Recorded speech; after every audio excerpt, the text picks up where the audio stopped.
नमो वरिहन्ताणं नमो सिद्धाणं नमो वायुरीयाणं नमो वज्रायाणं नमो लोय सव्यसाहुनं वन्दितु सर्वसिद्धे ध्रुवमचलमणोगमं गतिं पत्ते गोच्छामि समयपाहुड नमोऽस्तु केवलीभणितम् नमः समय साराय स्वानुभूत्या चकासते चित्स्वभावाय भावाय। देखिए, कर्ता कर्म अधिकार प्रारंभ हो गया था हमारा, और पहला एक क्लास हमने पूरी इसकी भूमिका में, इसमें जो मुख्य पारिभाषिक शब्द हैं, इसकी जो पूरी चैप्टर की थीम है वो हमने समझी। क्योंकि कर्ता कर्म अधिकार इसलिए लिखना पड़ा, ये जीव ये तो मानने को तैयार हो गया कि मैं कर्म नहीं हूँ, नौकर्म नहीं हूँ, और ये हमारे नहीं हैं। मैं इस रूप नहीं हूँ और ये मेरे नहीं हैं। एकत्व ममत्व बुद्धि का भेद ज्ञान तो हो गया, लेकिन ये कहते हैं ना सही हमारे, लेकिन कर्म बंध तो मैं ही करता हूँ, कर्मों का संवरण अर्जरा मोक्ष तो मुझे ही करना है। तो उसके उत्तर में आचार्य देव कहते हैं कि अज्ञानी जीव की कर्ता कर्म की प्रवृत्ति कैसी होती है। क्वेश्चन लिखवाया था ना मैंने, आप लोग देखो क्वेश्चन के आंसर जरूर लिखा करो। अनिमेशा की लाए हो कॉपी? हैं, दे दो। ही नहीं, अच्छा अच्छा ठीक, मतलब भूलना नहीं ताकि काम कर ले। वो उसको कह देना कंप्लीट करेगी अपनी कॉपी, बहुत अधूरी है। तो कर्ता कर्म की प्रवृत्ति कैसी है उसकी, कि एक मैं ये करता और ये क्रोधादि मेरे कर्म। तो ये कर्ता कर्म की प्रवृत्ति ज्ञान में है कि अज्ञान में है? क्यों अज्ञान में क्यों है? क्योंकि एक द्रव्य दूसरे द्रव्य का कर्ता नहीं होता। दो द्रव्यों में कर्ता कर्म संबंध नहीं हो सकता, एक ही द्रव्य में हो सकता है, क्योंकि उसी में व्याप्य व्यापक भाव होता है। कर्ता होता है व्यापक, कर्म होता है उसका व्याप्य। लिखवाया था हमने, द्रव्य होता है व्यापक, पर्याय होती है व्याप्य। क्यों होती है ये भी बताया था। तादात्म्य संबंध पहले भी देखा है आपने जीवाजीव अधिकार के अंत में। दो प्रकार का होता है तादात्म्य संबंध। कौन कौन सा? नित्य और क्षणिक। ज्ञान आदि के साथ मेरा कैसा तादात्म्य संबंध है? ठीक है। और राग आदि के साथ कैसा है? ठीक है, तादात्म्य संबंध है राग आदि के साथ। वर्ण आदि से लेकर राग आदि तक, गुण स्थान आदि तक जो भाव कहे थे उनमें राग भी था ना। उनके साथ कैसा संबंध कहा था? संयोग संबंध कहा था ना, एक क्षेत्रावघात संबंध कहा था ना। तो आपका ये प्रश्न नहीं है कि राग आदि के साथ जीव का तादात्म्य संबंध है या संयोग संबंध है, स्पष्ट करें। लिख लो भाई फटाफट, आप लोगों को क्वेश्चन तो याद रहते नहीं। फिर इस बार मैं कुछ भी रिवीजन नहीं कराने वाला, और इस बार थोड़ा सब्जेक्टिव टाइप ज़्यादा दूंगा। 11 को कह रहा है मेरे से कोई। क्यों बेटा? 11 कह रही थी ना मम्मी। किन लोगों ने कहा है कि 11 को है? मैं तो यही कह रहा था, मुझे तो 12 ही बोला था। पढ़ लो बेटा। मैंने जो क्वेश्चंस लिखवाए हैं ना वो अपने आप में बहुत इंपॉर्टेंट हैं। उन्हीं क्वेश्चंस को आप देखेंगे ना तो आपको पूरा का पूरा ख्याल में आ जाएगा उसका भाव। ठीक है, इम्पोर्टेंट गाथा 46वीं है, थोड़ा सा उसके उदाहरण हैं। रागादि भाव के साथ जीव का क्षणिक तादात्म्य संबंध है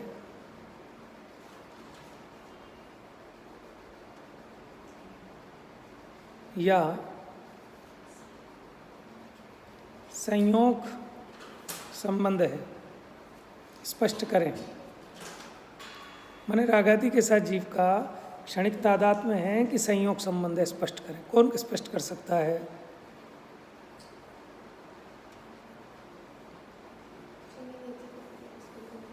क्लास सुनने की जरूरत ही नहीं है, ये सब तो जीवाजीव अधिकार में स्पष्ट हो चुका है। बोल बेटा। Very good, very good. बताओ। क्योंकि जो राग ये अपने आप लिखना है, ध्यान से सुन लो। हाँ, जब कर्म के उदय के निमित्त से जीव का जो राग आदि का जो कर्म बंधन होता है वो संयोग संबंध है, और जो जीव राग रूप परिणमित होते हैं वो क्षणिक आदि संबंध। वेरी गुड, बहुत बढ़िया। देखो ये बात समझ में आनी चाहिए आपको। क्या कहा कि रागादि रूप जो जीवगत रागादि हैं उनसे तो जीव का क्षणिक तादात्म्य संबंध है, लेकिन जो पौद्गलिक राग है जिससे भेद विज्ञान कराया था 50 से 55 की गाथाओं में, जो 29 भावों में आता है, जो कि मोहनीय कर्म के उदय का विपाक है, दुख नाम जिसका प्रसिद्ध है, याद आया?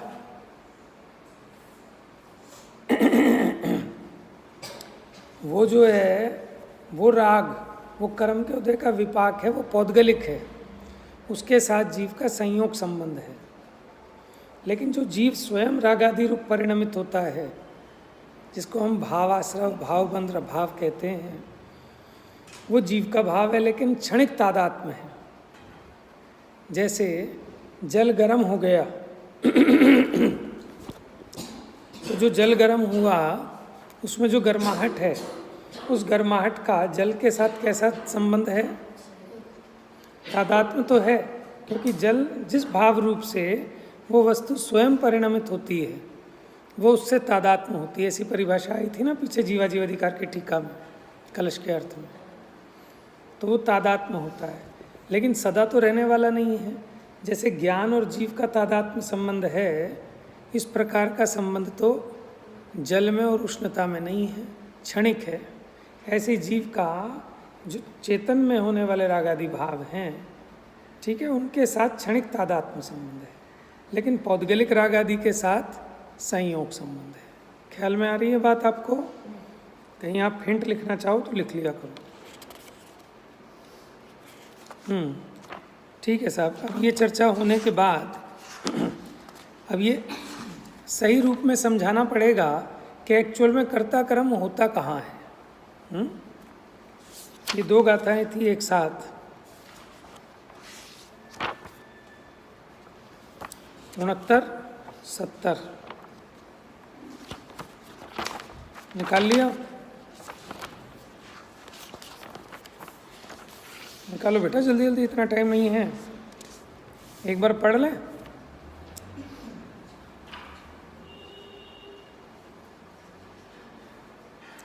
तो ये जीव जब तक आश्रव और आत्मा के विशेष अंतर को नहीं जानता तो क्या होता है कि क्रोधादि में प्रवर्तता है। क्रोधादि रूप उसकी स्थिति होती है, वर्तनते माने वर्तता है क्योंकि उसको अपना स्वरूप मानते हुए, ठीक है, क्रोधादि में वर्तन करता है। और जब क्रोधादि में वर्तन करता है तो क्या होता है, इसको कर्मों का संचय होता है। ये बात दोनों गाथाओं में पढ़ी थी। टीका इसकी थोड़ी सी कठिन थी, लेकिन हो गई थी। उस दिन हमने 1.25 घंटा 1 घंटा लगाया इसमें। एक बार ये देखिए, इतरेत्राश्रय दोष, यहाँ पर अपनी बात पूरी हुई थी। इतरेत्राश्रय दोष, ठंड लगेगी ना आपको? इतरेत्राश्रय दोष क्या था? इतरेत्राश्रय दोष लिखो, इतरेत्राश्रय दोष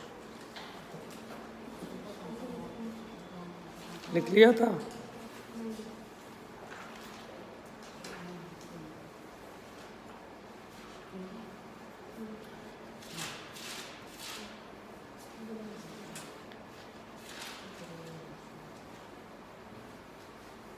इतरेत्राश्रय दोष, ये आपके पास वो एक पुस्तक है न्याय की, उसमें से देख के लिखेंगे परिभाषा इसकी, इतरेत्राश्रय दोष की।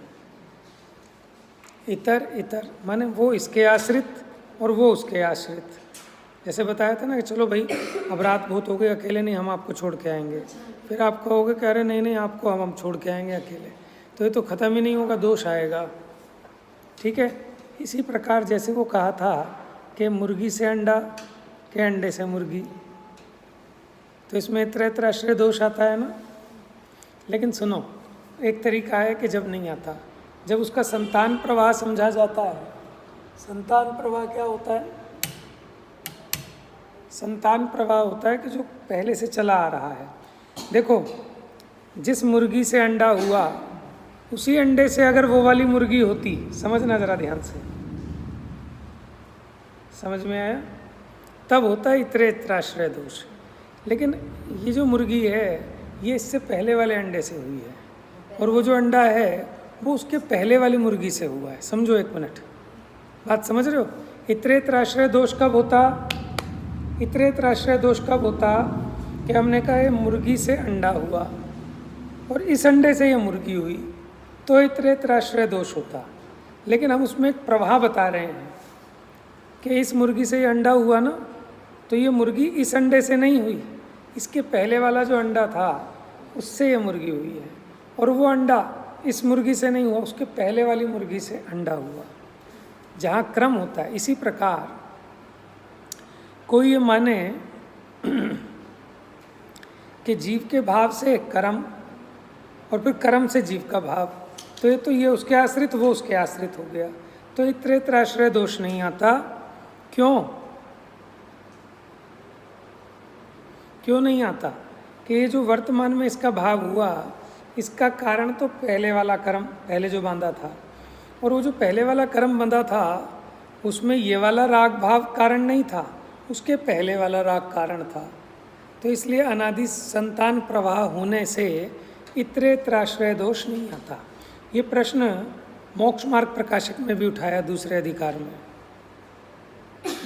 कि कर्मबंध अनादि का है, वहाँ ये चर्चा चली है। देखो इसकी अंतिम लाइन देखो टीका की,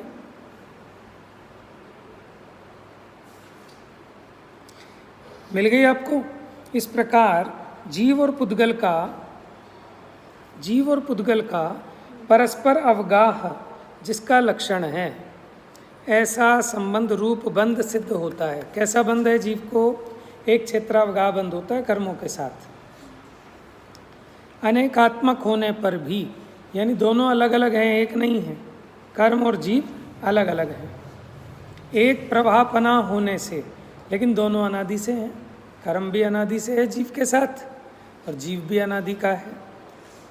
तो अनादि एक प्रभापना होने से जिसमें से इतरेतराश्रय दोष दूर हो गया। इतर प्लस इतर क्या बन जाएगा? नहीं मिला? भावार्थ के पहले, भावार्थ के ऊपर इतरेतराश्रय दोष दूर हो गया है, ऐसा वह बंध। सुनो, कैसा है वो बंध? कर्ता कर्म की प्रवृत्ति का निमित्त जो अज्ञान, उसका निमित्त है। माने वो कर्म बंध किसका निमित्त है? इस अज्ञानता का। और वो कर्म कैसे बना? अज्ञानता से। तो फिर ये तो इतरेतराश्रय दोष हो गया कि नहीं? बात पकड़ में आ रही है आप लोगों को? वो जो बंध हुआ ना, कर्म का बंध, वो बंध कर्ता कर्म की प्रवृत्ति का निमित्त जो अज्ञान, उसका निमित्त है। कौन निमित्त है अज्ञान का? कर्म बंध। लेकिन कर्म बंध का निमित्त कौन है? अज्ञान। लेकिन ये वाला अज्ञान नहीं, वो उसके पहले वाला, क्योंकि अज्ञान भी अनादि से है और कर्म बंध भी अनादि से है, इसलिए इन दोनों में इतरेतराश्रय दोष नहीं होता। आंसर समझ में आ रहा है? ये प्रश्न लिखवा दिया था ना लास्ट क्लास में।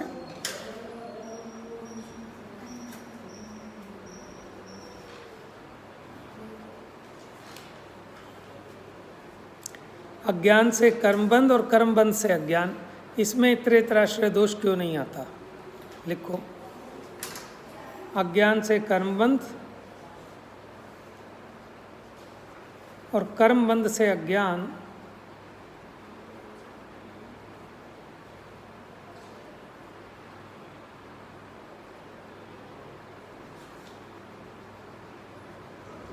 इसमें इतरेतराश्रय दोष क्यों नहीं आता?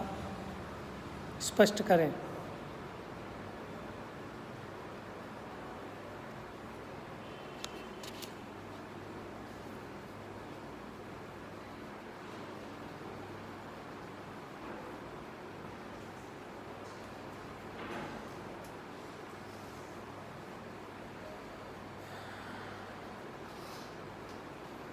ठीक है, जयचंद जी साहब का भावार्थ देखिए जल्दी से।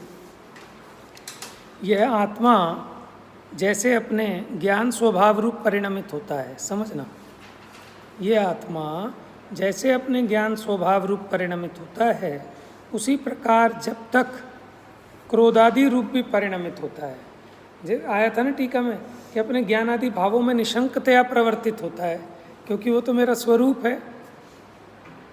उसी प्रकार जब तक क्रोधादि में भी परिणमित होता है, माने क्या मानकर कि क्रोधादिक मेरे भाव हैं, ऐसा मानकर जब तक परिणमित होता है, माने ज्ञान में और क्रोधादि में भेद नहीं जानता, तब तक उसमें कर्ता कर्म की प्रवृत्ति है। था ना, आश्रव और आत्मा में भेद नहीं जानता। क्रोधादि रूप परिणमित होता हुआ वह स्वयं करता है और क्रोधादि उसका कर्म है। ये अनादि अज्ञान से कर्ता कर्म की प्रवृत्ति है। समझ में आया? जबकि रियलिटी में देखें तो उसका कर्ता पुद्गल है, औद्गलिक क्रोधादि का, जीव नहीं है। लेकिन ये अपने को उसका कर्ता देखता है और उस पुद्गल के भाव को अपना कर्म देखता है। यह अज्ञान रूप प्रवृत्ति है। कब से है? अनादि से। टाइम में देख रहा हूँ बेटा, अनादि से। कर्ता कर्म की प्रवृत्ति से फिर क्या हो रहा है? बंध हो रहा है, और बंध के निमित्त से अज्ञान हो रहा है, और फिर उस अज्ञान से क्या हो रहा है? कर्ता कर्म की प्रवृत्ति हो रही है, फिर कर्ता कर्म की प्रवृत्ति से बंध हो रहा है। समझ में आया? इस प्रकार अनादि संतान प्रवाह है।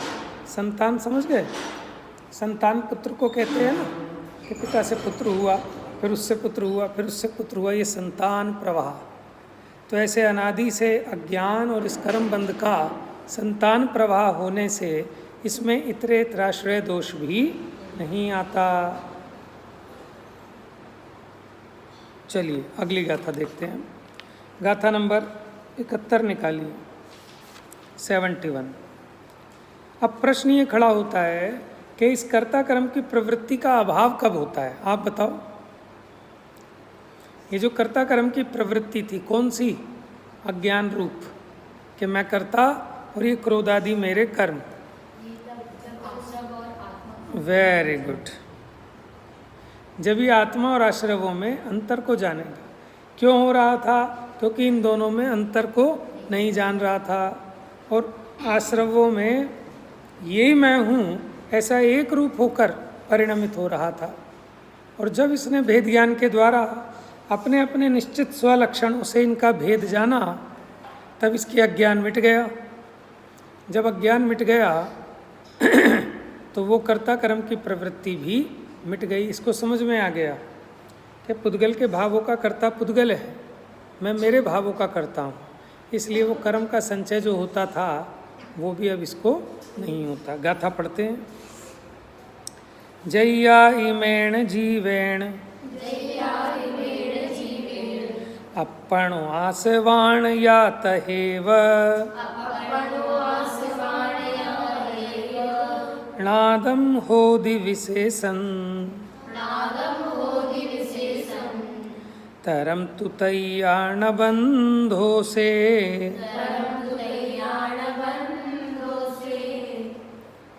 देखो, जय्या माने जब, इमेण जीवेन माने ये जीव, अपणो आसवाण, अपणो माने आत्मा का, और तहे माने उसी प्रकार आश्रवों का।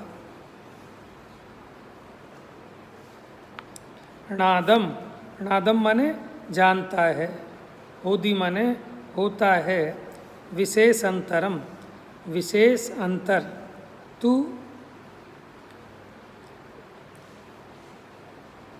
तब, तैया माने उसे, णा बंधो से, तब उसे बंध नहीं होता। अर्थ समझ में आया आपको? लगाना आ गया? गाथा देख लिया आपने? नादम होदि विशेष अंतरम, नादम माने जाने, जब उसके विशेष अंतर रूप जानने रूप होता है तब उसको बंधन नहीं होता। चलिए इसका एक पद्यानुवाद पढ़ते हैं।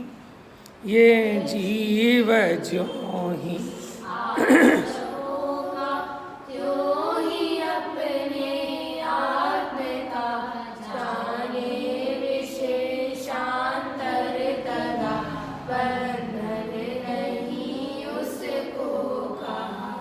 बात समझ में आ गई? पिछले वाली गाथा से ही जुड़ी हुई बात है।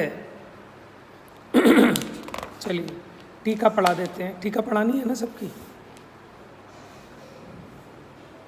पता नहीं, आप कह रहे थे ना कि टीका पे प्रवचन करना पड़ता है, आपको टीका भी लेनी पड़ती है। तो बोल रहा बच्चे ही हैं उनको।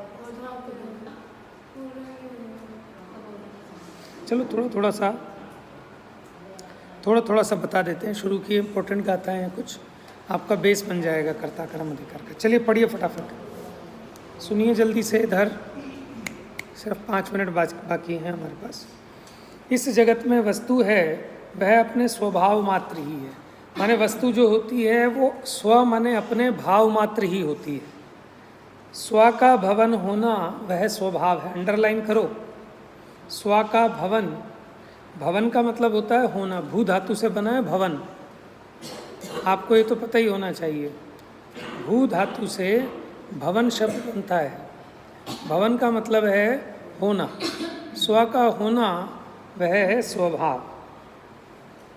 इसलिए निश्चय से ज्ञान का होना परिणमना वो तो आत्मा है। समझना, ज्ञान का होना परिणमना वो तो आत्मा है, लेकिन क्रोध आदि का होना परिणमना वो आत्मा नहीं है। बात समझ रहे हैं? क्योंकि वो स्व नहीं है, वो पर है क्रोध आदि। इसलिए पर का होना वो परभाव है, स्व का होना वो स्वभाव है। बात समझ में आ रही है आपको? क्रोध आदि का होना, देखो ज्ञान का होना सो आत्मा है, लेकिन क्रोध आदि का होना यानी परिणमना वो क्रोध आदि है। तथा ज्ञान का जो होना परिणमना है सो क्रोध आदि का भी होना परिणमना नहीं। भेद ज्ञान करा रहे हैं ज्ञान और क्रोध में, विशेष अंतर जनवाना था ना। क्योंकि ज्ञान के होते समय जैसे ज्ञान होता हुआ मालूम पड़ता है, उसी प्रकार क्रोधादिक भी होते हुए मालूम नहीं पड़ते। और क्रोधादि का जो होना परिणमना है वह ज्ञान का होना परिणमना नहीं। क्योंकि एक वस्तु का होना परिणमना दूसरी वस्तु का होना परिणमना नहीं है। क्योंकि क्रोधादि के होने के समय जैसे क्रोधादि होते हुए मालूम पड़ते हैं, वैसे ज्ञान भी होता हुआ मालूम नहीं पड़ता। मिल गया बेटा? इस प्रकार क्रोधादि के और आत्मा के निश्चय से एक वस्तुत्व नहीं है। अंडरलाइन करो। है क्या? जैसे ज्ञान होता हुआ मालूम नहीं पड़ता और क्रोधादि होते हुए मालूम पड़ता है। सही बोला है। देखो आप इसमें ज्ञान होता हुआ मालूम पड़ता है और क्रोधादि मालूम। आप ऊपर ही अटके हुए हो, अभी नीचे बढ़ो, आगे आओ। दोनों तरफ से भेद ज्ञान करा रहे हैं। क्रोधादि के होने पे क्रोधादि होता हुआ मालूम पड़ता है, ज्ञान नहीं मालूम पड़ता। और ज्ञान के परिणमन में ज्ञान मालूम पड़ता है, क्रोधादि मालूम नहीं पड़ता। ऐसे दोनों तरफ से लगा के बताया। अच्छी बात है, पूछना चाहिए।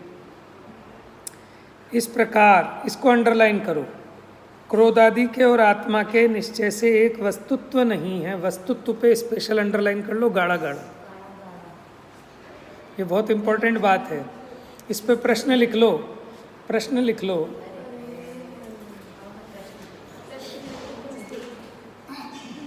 लिखो, क्रोधादि के और आत्मा के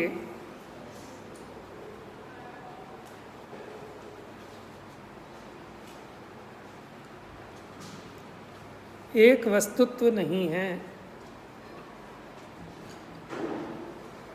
क्रोध आदि के और आत्मा के एक वस्तुत्व नहीं है। स्पष्ट करें। कर लेंगे आप स्पष्ट?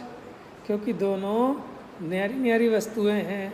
क्रोध आदि पुद्गल कर्म के उदय का विपाक होने से वो जीव के परिणाम से भिन्न है।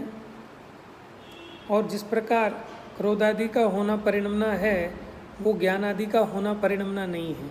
ज्ञान आदि का होना परिणमना आत्मा है, लेकिन क्रोध आदि का होना परिणमना क्रोधादिक है। जिस प्रकार क्रोध आदि के परिणमन में क्रोधादिक होते मालूम पड़ते हैं, ज्ञान होता हुआ मालूम नहीं पड़ता। ठीक है, इसलिए दोनों न्यारे न्यारे हैं। इसलिए इनमें भिन्न वस्तुपना है, ज्ञान में और क्रोध आदिक में। इस प्रकार आत्मा और आश्रवों का विशेष अंतर देखने से जब आत्मा उनका भेद जानता है, क्रोध आदि कह रहे हैं, तो आश्रवों में आश्रव के कितने भेद हैं? 57। मिथ्यात्व, अविरति, प्रमाद, कषाय, योग, इनके अवान्तर भेद करें तो 57 भेद हो जाते हैं आश्रव के। लिखो फटाफट, आश्रव लिखो, ऊपर नीचे लिखो ऐसे एरो बनाकर। मिथ्यात्व, अविरति, प्रमाद, कषाय, योग। मिथ्यात्व पन मिथ्यात्व योग 15 द्वादश अविरति जानो, पंचरु 20 कषाय मिले सब 57 मानो। सुना हुआ है कुछ? कहाँ गए चक्री जिन जी। कल प्रवचन हुआ था तुम्हारा? 3 दिन हुआ तुम्हारा प्रवचन? अरे वाह, कौन सी गाथा ली तुमने? क्या बात, गजब।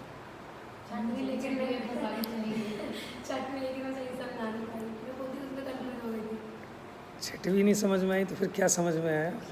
छठवीं पे तो बहुत मेहनत की है, देखना एक बार, नहीं आया तो पूछना।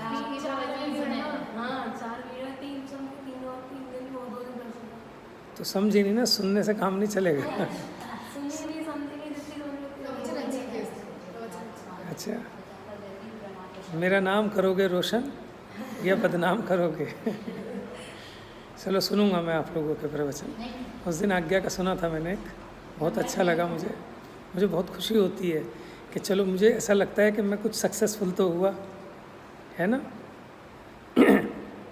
यानी मेरा पढ़ाया हुआ बेकार नहीं जा रहा है, ये मुझे संतुष्टि है।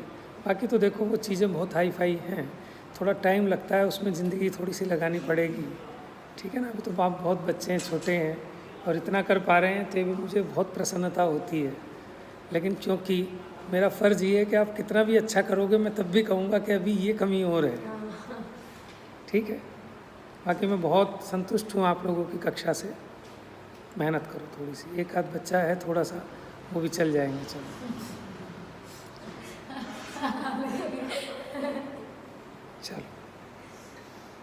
देखो, अगर आप जितना आनंद लेंगे उतना आपको अधिक समझ में आएगा। मेन उद्देश्य ये है कि आपको आनंद आना चाहिए, क्योंकि जितना आप आनंद लोगे उतना स्ट्रेस दूर होगा आपका। एंजॉय करो, पढ़ने में भी कोई खेद नहीं है, पढ़ने में आपको मज़ा आना चाहिए।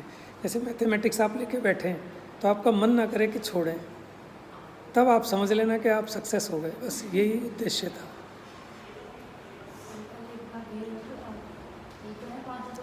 देखो, मिथ्यात्व के 5 हैं। अब मैं लिखाऊंगा नहीं, मैं बता दूंगा। विपरीत एकांत विनय के संशय अज्ञान, 5 भेद हो गए, ठीक है। द्वादश अविरति, 6 प्रकार का प्राणीय संयम, 6 प्रकार का इंद्रिय संयम, ये 12 अविरति, सब कुछ है, आपको लगाना नहीं आ रहा है। 12 प्रकार की अविरति। प्रमाद के 15 भेद होते हैं, बताए थे अपने गवर्नमेंट सार में, वहाँ से देख लेना 15 प्रमाद के भेद। अभी कोई बताएगा? हाँ बोलो। 4 कषाएं, 4 विकथा,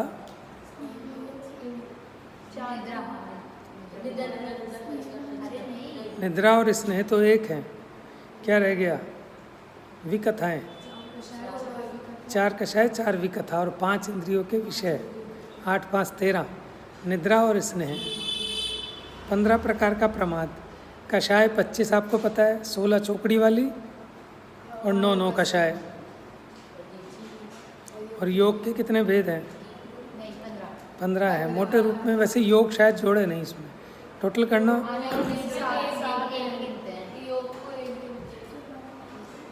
चलिए समय हो गया है,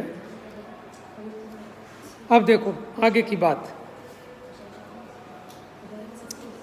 इस प्रकार क्रोध आदि के और आत्मा के निश्चय से एक वस्तुत्व नहीं है। इस प्रकार आत्मा और आश्रवों का विशेष अंतर देखने से जब आत्मा उनका भेद जानता है, तब इस आत्मा के अनादि होने पर भी अज्ञान से उत्पन्न हुई ऐसी कर्ता कर्म की प्रवृत्ति निवृत्त होती है।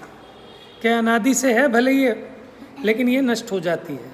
अनादि कालनो स्वप्नपर्ण जागृत तथा क्षमाए, कि कोई व्यक्ति अनादिकाल से सो रहा था, सपने में था, ठीक है,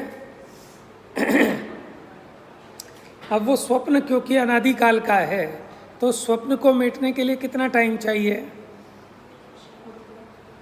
2, 4, 5 साल तो चाहिएंगे।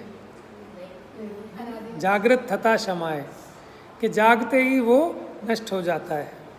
उसी प्रकार एक कोठरी थी, सालों से बंद पड़ी थी, 200 साल से बंद पड़ी थी। अब उसका अंधेरा निकालना है तो कितने दिन चाहिएंगे आपको उसका अंधेरा दूर करने में? एक क्षण चाहिए, बस आपने कैंडल जलाई, ठीक है, अंधेरा भाग गया। उसी प्रकार भले ही अनादि की अज्ञान रूप कर्ता कर्म की प्रवृत्ति थी, लेकिन माने ऐसा आत्मा और आश्रवों का भेद जानने पर ये कर्ता कर्म की अज्ञान में प्रवृत्ति मिट जाती है, निवृत्त हो जाती है। और उसकी निवृत्ति होने पर अज्ञान के निमित्त से होता हुआ पौद्गलिक द्रव्य कर्म का बंध भी निवृत्त हो जाता है, क्योंकि अज्ञान रूप कर्ता कर्म की प्रवृत्ति से बंध होता था, अब वो बंद भी नहीं होता। और ऐसा होने पर ज्ञान मात्र से ही बंध का निरोध सिद्ध होता है। अंडरलाइन करो, क्वेश्चन है, ज्ञान मात्र से ही बंध का निरोध कैसे सिद्ध होता है? समझ गए? ज्ञान मात्र से बंध का निरोध कैसे सिद्ध होता है? उदाहरण भी दे दोगे आप इसमें? उदाहरण कल पूछूंगा मैं आपसे, कोई उदाहरण दो कि ज्ञान होने पर ये बंधन से कैसे छूटता है। 34वीं गाथा थी ना, ज्ञान ही प्रत्याख्यान है, उसमें भी उदाहरण दिया था, ज्ञान होने पर उसका त्याग हो जाता है। वहाँ त्याग की अपेक्षा बात थी, यहाँ बंधन की अपेक्षा बात है। तो अज्ञानता से बंधा हुआ था, जैसे वो भेड़ों में वो सिंह बंधा हुआ था ना, बंधन छूट गया ना उसका। ऊँट वाली कथा याद है, ऊँट बंधा हुआ था, 99 ऊँट तो चल दिए, 100वां ऊँट नहीं चला। इसकी चर्चा कल करेंगे, समय हो गया है। तो ये 71वीं गाथा हो गई। आप लोग रिवीजन कर लें, पेपर 12 तारीख को है आपका, आगा पीछे कुछ नहीं।